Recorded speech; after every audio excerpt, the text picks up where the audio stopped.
Welcome to part 2 of this video series connecting to your O-67 field bus manifold. In this video series we're going to be discussing where to obtain the Ipconfig tool and UI-174 manual, setting our IP address for the first time. We're going to talk about basic computer networking. We're also going to connect with Google Chrome, and we'll do a brief tour. So let's get started. So congratulations, you've purchased an O-67 field bus and hopefully took it out of the box and have it powered up and connected to the network already. So the first step is to go to the macvalves.com website and click on the products link and then scroll down to the O-67 field bus link. In the middle of the page we're going to find another link that takes us to a subpage called Ethernet IP Resources. And on this page, what we're interested in is the O-67 General IP Config tool. If you watched the first video, we recommended downloading this IP Config tool already. If you haven't done so, go ahead and download it now. We're going to go ahead and open the Ipconfig zip file, and inside we're going to find the Ipconfig setup.exe. Go ahead and extract this file to your desktop and install it on your computer. We also notice that Mac provides the UI-174 version B PDF. This manual is used as a reference for the web configurator. We'll go over the web configurator in a moment. In order to speed up the process, I've already installed the Ipconfig tool on my computer, so I'm going to search for it here and start it up for the first time. The Ipconfig software tool is used to set the IP address for the first time on your O-67 device. The O-67 broadcasts a MAC address that's unique to this device. From the factory, the MAC address is set to a default IP address, 192.168.1.25. If you'd like to customize this IP address before going any further, you can double-click here on this line, and a configuration box will appear. Here, you can change the IP address subnet to your network specifications. In this case, for the purpose of this video, we're going to leave the IP address default with a subnet mask of 255.255.255.0. If you're using an industrial network, it is highly recommended that you use a fixed IP scheme here. So in this case, we recommend that you turn DHCP off. Go ahead and set your IP address now to your valve stack and press the set button. The IP address will then now be set, and you'll need to refer to that IP address for the rest of this video series.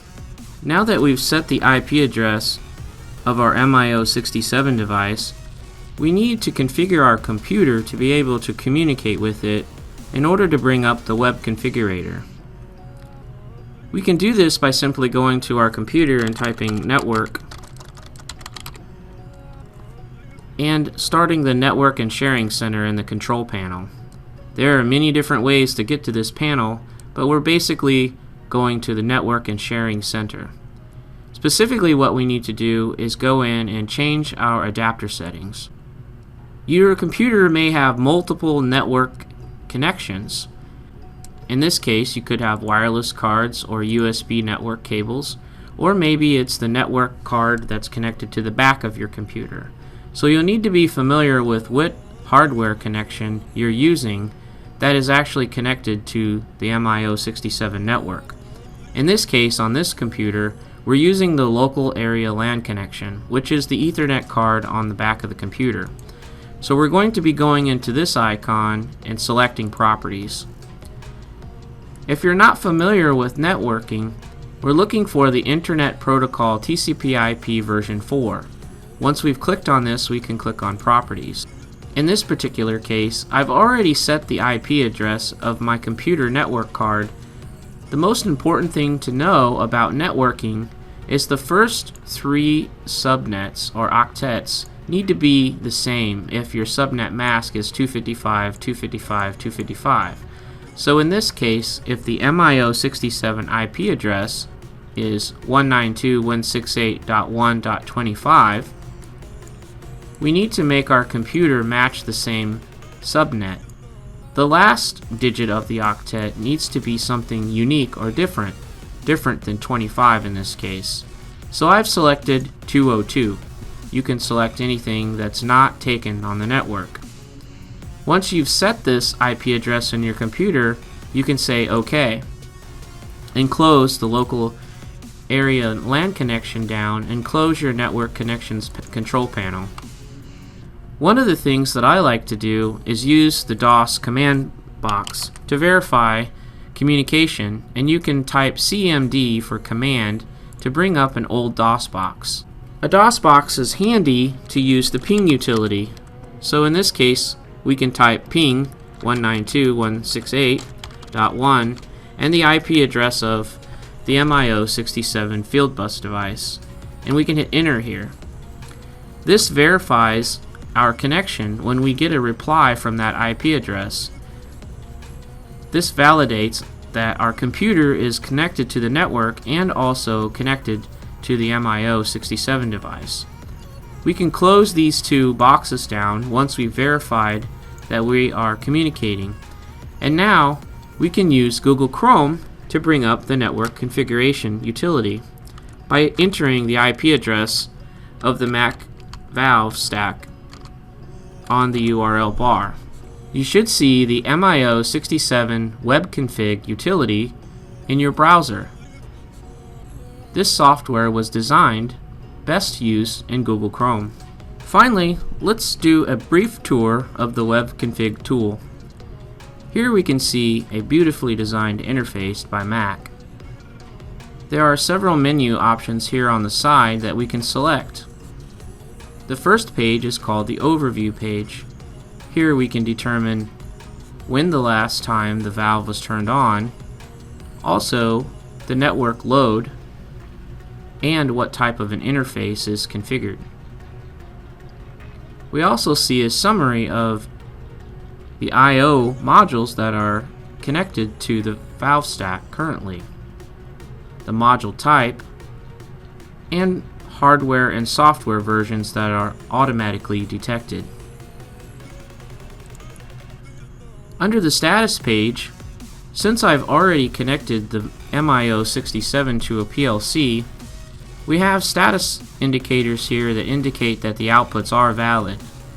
In your case, your outputs may say false here or may be red. This is because the PLC needs to be set up to configure your outputs and inputs validations. We will discuss all of this in a later video. Another thing to take note of are internal valve stack faults that may appear here. These are also going to be reported to the PLC.